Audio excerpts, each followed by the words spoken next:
یا جابر ان اللہ تعالی خلق قبل کل اشیاء نور نبیک من نورہ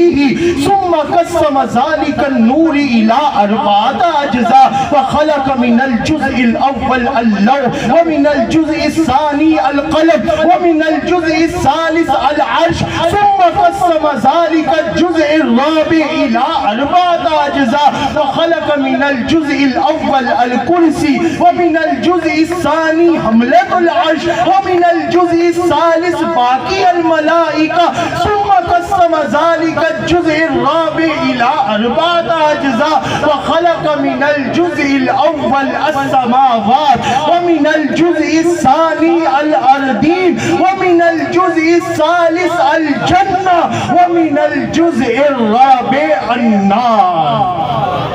اتنی لمبی حدیث مبارکہ اس کا ترجمہ پتہ ہے کیا بنتا ہے؟ محمد علی ظہوری قصوری رحمت اللہ تعالی علیہ نے کہا ترجمہ میں کر دیتا ہوں. فلک خوبصورت سجایا نہ ہوندا کسے شیدا بھی ایتھے سایہ نہ ہوندا نہ ہو عرش کرسی نہ ہو چند تارے شب و روز دے نہ ہوندے نظارے نہ جنو بشر دے نہ کوئی پرندہ حیاتی مماتی نہ مویا نہ زندہ نہ تختہ دے چاجاں دے سلطان ہوندے نہ محلہ دے والی نہ دربان ہوندے نہ حوراں دے کسے نہ آدم حوا نہ یعقوب و یونس نہ یوسف زلیخا نہ ملتی کسے نو کدے زندگانی نہ ہوندی ہوا نہ ہوندا اے پانی نہ میلاد ہوندے نہ اے نعت خانی نہ ثنا خان ہوندے نہ اے خوش بیانی نہ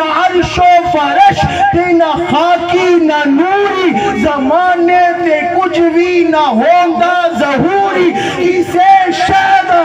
یہ تے سایہ نہ ہوندا کہ رب نے محمد